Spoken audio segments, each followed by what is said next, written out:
Un auténtico superhéroe no sale por televisión, ni es famoso, ni tiene poderes sobrenaturales.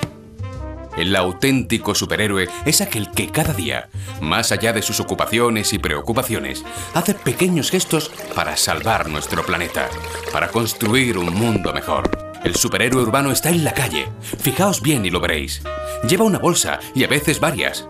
Llega al contenedor y separa los residuos que allí va a depositar. Aquí los envases, allí el cartón y en este otro el vidrio.